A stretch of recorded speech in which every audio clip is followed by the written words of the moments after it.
Good morning, good morning, good morning to you. So, this is my welfare eggs benedict, we'll call it. And I need a little bit more salt and pepper. Okay, the egg, it might, I'm going to check it out. No.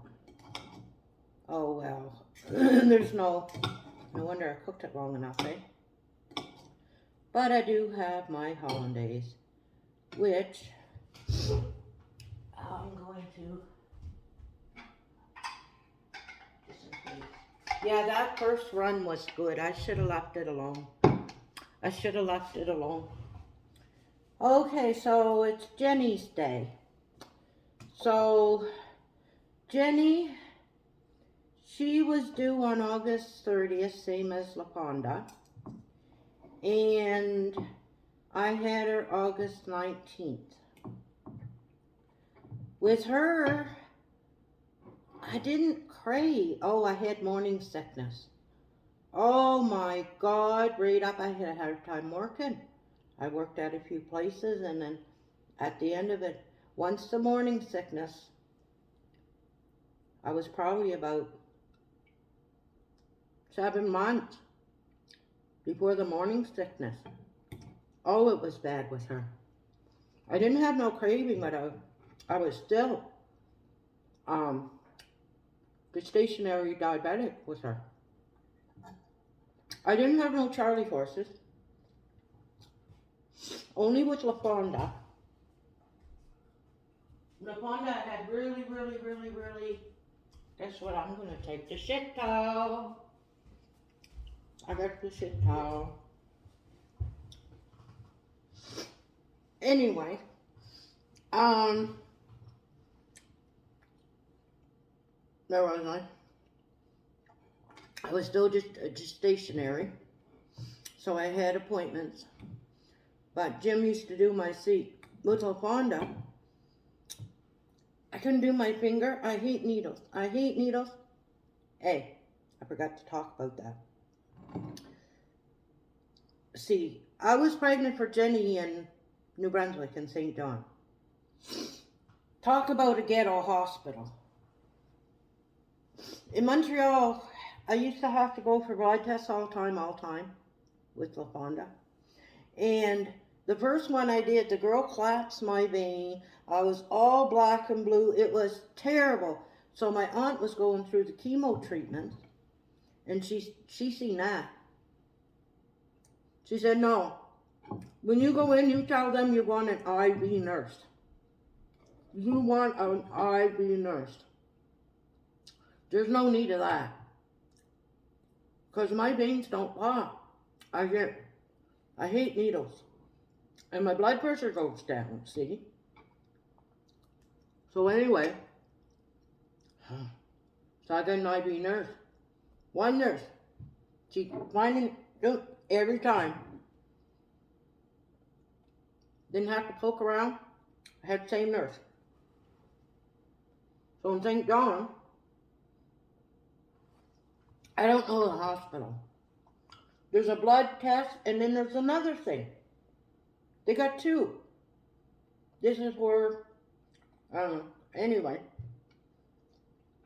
so I get over here, and she's poking and going. I'm like, no. I already went through that. I said, I want an IV nurse. I said, I went through it with my first child. If you're going to start doing blood tests on me, I said, I need an IV nurse. I'm not having my arm that I can't move it, and new clots and veins. And anyway, so they sent me to the other one.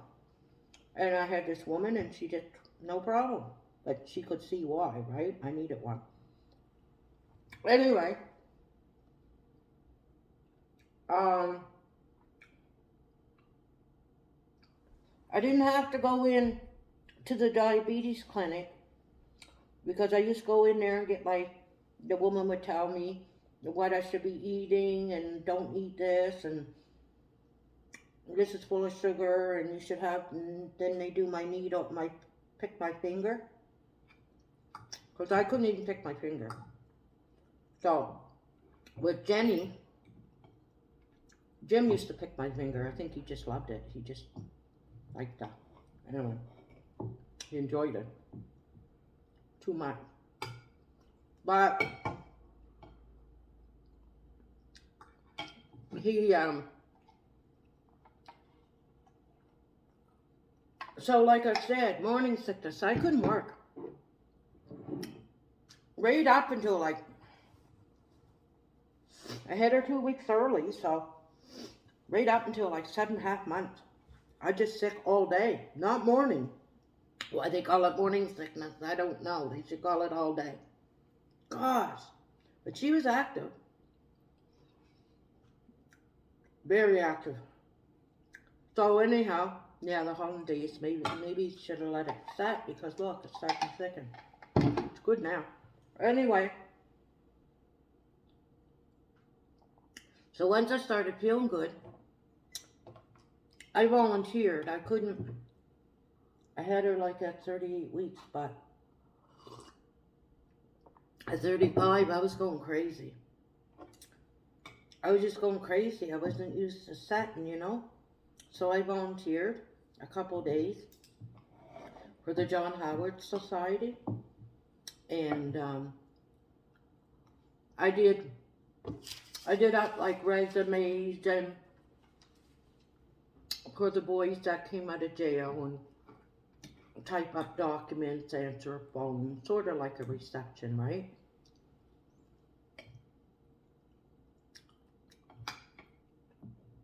So while I was volunteering there, I was getting bigger. The other secretary in the other room, she said, I got the key for downstairs.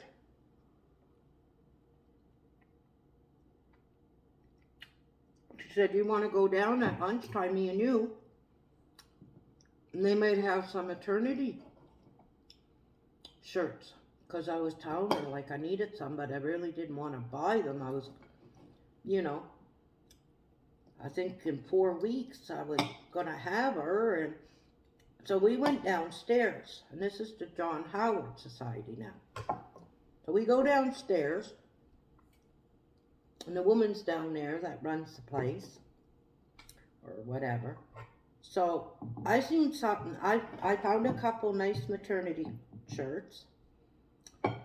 And then I found, I don't know, something that the kids would like.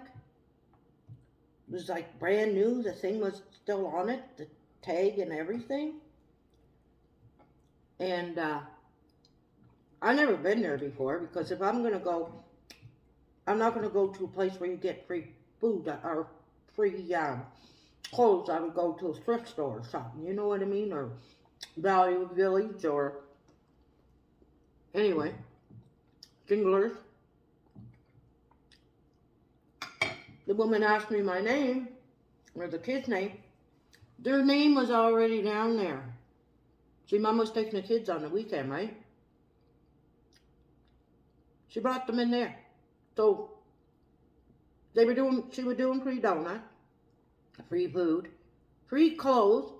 So I'm kind of feeling, because I told the woman that I've never been there before. I said, oh, that must be Mom. I said, she takes my kids on the weekend sometime, and she might have needed some clothes or something, and she came in or something. Make you feel foolish, right? So,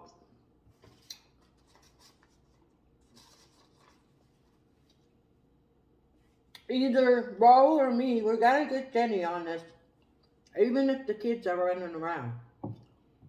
She hasn't been in any of the videos. None. So, that's why I'm not going to talk long about her, because you guys really don't know her. Like, but we'll get her. I'll get her. I was going to go over to her place on Friday and have to skip the dishes, McCrabbies or so, have the kids running around, but who cares? At least you guys get to meet her, right?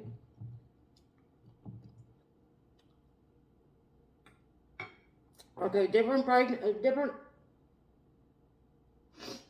delivery. different everything. Bro, in the pond is, my water broke first, right? So I'm laying down in my water bed,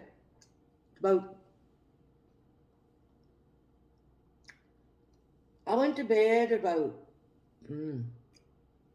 early that night, 9 o'clock or 10. Now I'm in my water bed. That's stage of pregnancy. I told Jim, you gotta sleep on the sofa. Because I was just uncomfortable and I was scared he'd move around because he moved a lot. And so he was sleeping on the sofa. So I went to bed about, I don't know, 9 or 10 o'clock. And I remember I was laying there and I was dreaming that I was in pain.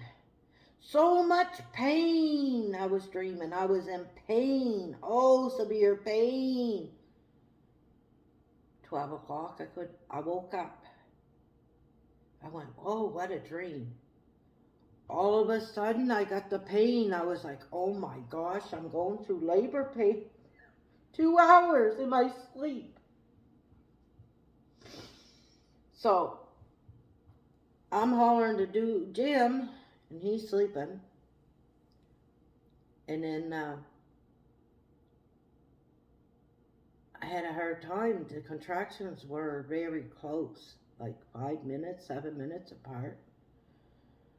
So I go, and we already had a plan that Dad and his wife Dad would come pick me up.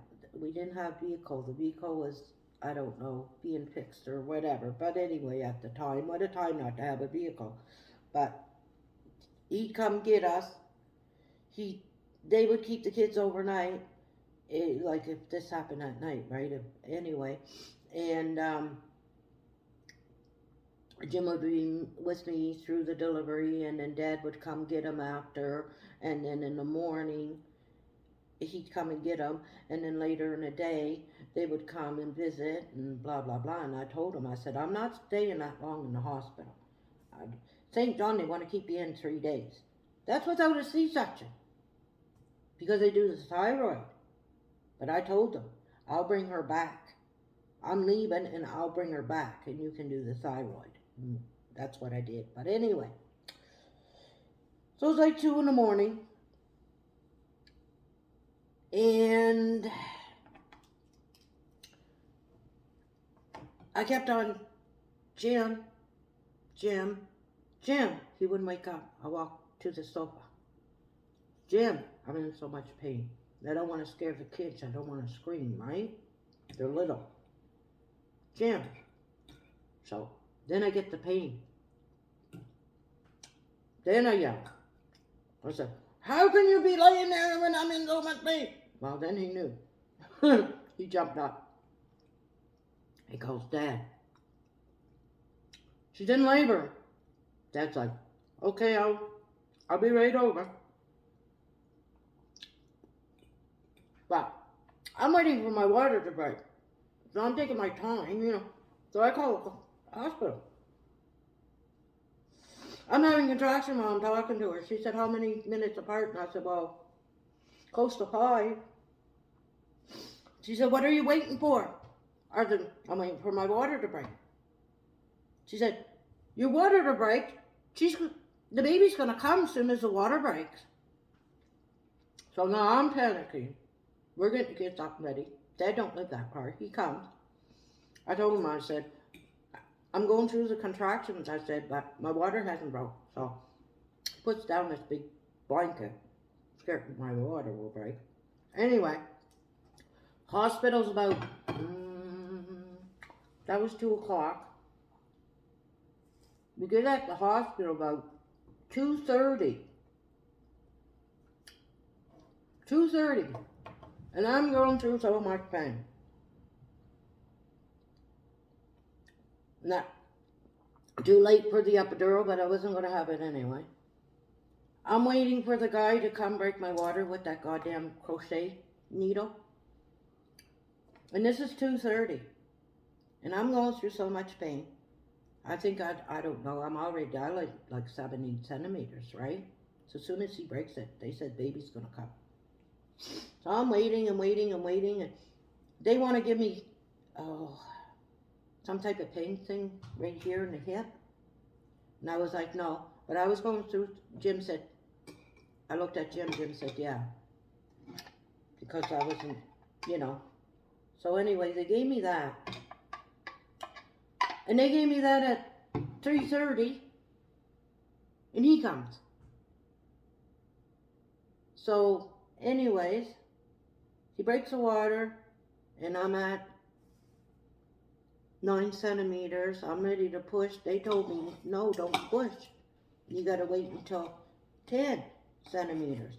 And here, that's what hurt because I'm trying to hold it. My stomach hurt after, right? After I had her. But anyway, and they said, you don't want stitches, do you? I figured I'd have to have stitches where I had to with Bro. And I think they told me to push for it on that 9 centimeters. So I had like 2 or 3. I didn't have that many. But I don't have to have any stitches. I'm like, and I got no IV in my hand because I didn't need to put hose in. So I think the second push she was out when they told me to push. So they go take her away, clean her up and whatever after they do that. And I went and brought a brand new hoodie and sweatpants and one size up. They say after you have a baby, you look like you're 3 months pregnant or so. So I went in the bathroom, had long hair, put it up in a bun, washed my face, and I wasn't staying that long, so I only had a suitcase with one, just small suitcase, because I'm like, I'm getting out of here. I'm not going to stay in hospital for 3 days. So I got no IV, got my brand new slippers on. I'm not wearing no Johnny. And I'm walking out carrying my suitcase, and 3 nurses sitting there. They said, didn't you just have a baby? I said, yeah. They said, are you ready to go home? I said, yeah, I'm ready to go home if they let me. Like this, right? So Jim calls Dad. I bring they get him, they said to Jim, you don't let her carry that because I want to find my room. What a ghetto hospital. They put me in a room with 4 beds, and it looked so dirty. They were people. They were 1 bed vacant. Suitcase, oh, it was just a mess. It was a mess. And you're going to bring a newborn in that? Like, I mean, it was ghetto. I never see, it's best hospital for heart or something, surgery or whatever. I'm not going to say nothing about that, but it's very ghetto when it comes to maternity. Hopefully they clean that shit up. So I told them I'm going to go out for a cigarette. Dad's going to pick up Jim and go home with the 2 kids. And anyway, so I go outside. I got no IV. I'm sitting there. My dad pulls up. Jim's sitting on the thing with me, the bench. Dad goes, well, I thought you had the baby. I said, I did. He's looking at me because, I mean, all I got to know that I'm a patient is a thing. He said, you did? Because his wife, she had 2 C-sections. She's in the hospital at that time, 7, 8 days. You know what I mean? I'm sitting up. He said, are you ready to come home? I said, well, I would, but I'm not going to leave the baby here. So I told him, I said, I'm going to get out of here. I said, you should see that room in there. I said, I'm getting out of here before the 2, 3 days, whatever. I said, well, your wife, drive me back in with her to get her thyroid done. Because they won't do it right away here. He said, yeah. I said, you'll see why, because they're going to come later with the kids to visit. And I said, when you see that room, you're going to know why I'm not. Anyway, so I went up, took her. They still never cleaned her. They never cleaned her. Now, I can see They say, don't clean the baby off right away because it keeps warmth and all that. I can see that. But I took a nap, went and got her, still didn't clean her. I'm like, oh my God, they're going to be coming in at 5 o'clock, visiting hours, 4 or 5 o'clock. She's still. And I had her that morning at what? So 3:30, they broke 4 o'clock. I went in there. I arrived at 2 a.m. and I had her at, I went out for a cigarette. I had her like at 4 or something, 4 or 5. But anyways, so all day. And I kept on bringing her back. I bring her back to them and I'd say, are you going to give her a bath while I wash her up? While I go out for a cigarette? Yeah. Come back. Still haven't washed her. I'm mad. So, Dad, his wife, the kids, Jim, they come in. They see in the room. Then I go get the baby. They still haven't washed her. And they're like, I said, I've been trying to get them to bath her all day. I said, but they won't. So anyway, where they left, I want Jim to give her a little peck. You know, he didn't want to. I don't blame him. Kiss her on the forehead. Anyway, I told Dad, I said, as soon as I can get out of this place, I'm getting out. I asked his wife, I said, they had this girl next to me. She cried. From day one. She didn't move out of the bed and crying. Asked 3. I had our baby. I think she gave her baby up for adoption and they put her in with us. Or she had a miscarriage or something happened. But she cried. Why would they be so heartless? You can't enjoy your baby when you know someone over there. And I was keeping an eye on her because you don't know what frame of mind she might kidnap her. Because it has happened. Anyway, they left. I'm frustrated. Because in Montreal, they don't let you leave the hospital until they give you a little bath cart thingy. They don't let you out until you know how to clean your baby and they tell you what to do. Well, I was going to go clean her. They must have changed shifts, the hospital, the nurses. The woman comes in. She goes, that's no new more. I'm looking at her. Yeah. She said, when did you have her? I said, this morning. I gave her the time. And she's not clean yet. I said, I kept on bringing her down. I said, my family was here and this is what they seen her. She, give me that baby. She was so mad. She cleaned her up. She was the nicest nurse there. I didn't like that hospital. She was so nice. She had her all wrapped up in a pink thing in the middle. So she looked so cute. And I said, why couldn't she look like this when my family came? I was so mad. So next morning I told doctor, I said, I'm out of here. I said, I'm just taking the baby and I'm leaving. You can't stop us. I said, I'll come back and they can do the sideways. Give me a time and a day. So I called my father's wife up and I said, come get us because I'm out of here. So that was that. I brought her back. They did the thyroid. But, man, I tell you, ghetto hospital. I didn't like St. John anyway. I found it was ghetto anyway. I didn't like the people. It was polluted. Kids were sick all the time. I went to a doctor. Doctor said, move. You got to move out. Move out of St. John. There were always throat infection, ear infection. They done a survey of all the cities, the big cities in New Brunswick. at the high schools.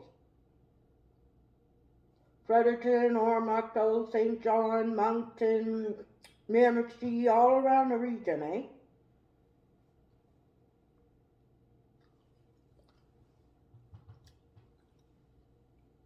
Grade, I don't know, not all the high school students, maybe grade 10. St. John was the lowest for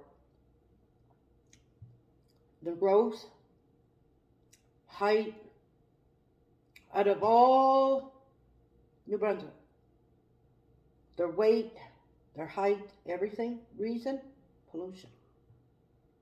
It affects your growth, your thyroid, right? Anyways, so when I read that in the article, it was in the news, I said, well, maybe my doctor is right. So when me and Jim got laid off at Revenue, that's when I decided to move back to Fredericton. I didn't like St. John anyway. Just didn't like St. John.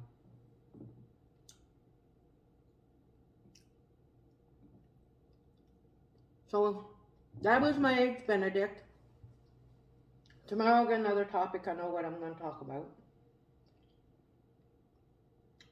Wasn't the best. The biscuits could have been cooked just a little bit more, but that's fine. The eggs was overcooked.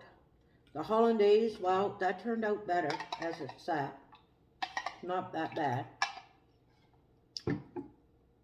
First batch was better though. I shouldn't have. It just looked like it wasn't going to thicken.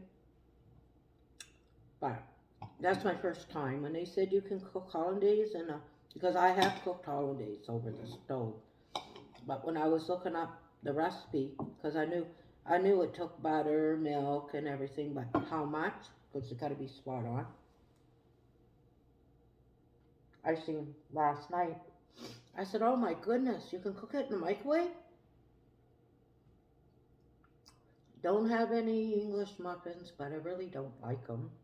So I just picked up those muffin things there at dollar store. They're only $1 and you add water.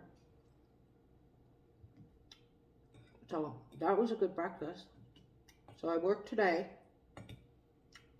That other thing hasn't updated. It's still saying maybe the weekend. I don't know what the problem is, but it's saying I'm at 3.3909 watch hours. But YouTube Studio says it's like at 4.3. You only need 4K. So I'll keep an eye on that today, and then I'll get Ro to help me set that up. I do have a tip jar. I've done that by myself. I changed the backdrop of my thing. I took a picture of the kitchen, and all I did was, instead of going through all this bull crap, it was so easy. It tells you what size the picture's supposed to be. And there's right in the, when I double click and the picture pops up.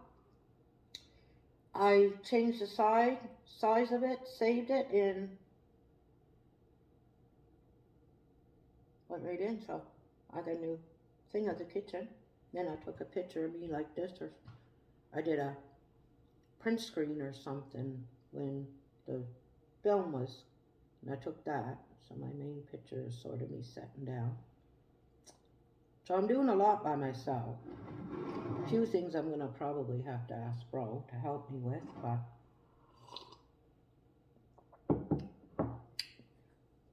but I could figure it out myself. All I got to do is YouTube it or Google it or whatever, you know.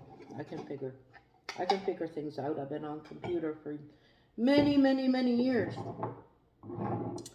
So I got a juice. I'm going to drink this up, have my coffee, go have a cigarette. Oh, you know what I did yesterday?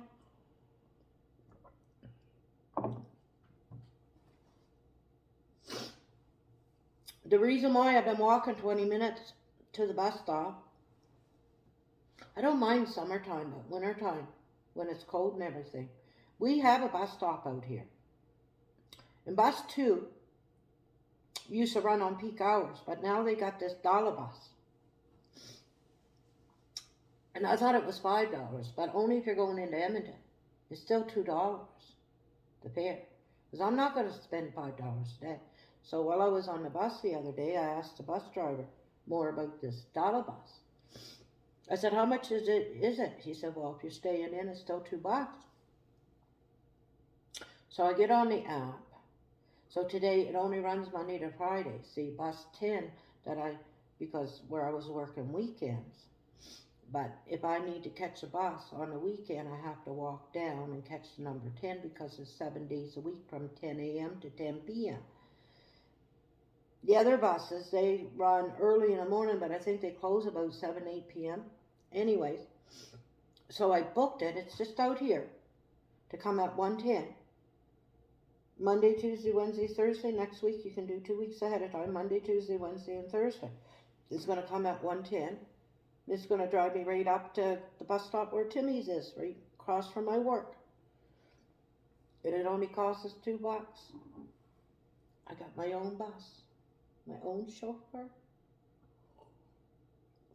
So anyways, talk to you tomorrow. So don't forget the cooking. I'm going to download that first. And then I'll wait a few. And then I forget what day. I'll have to check what day we're on. Are we on day 16 or 15? I think 16, eh? Anyhow. Okay, so see you tomorrow. I got my shit towel. Oh my word.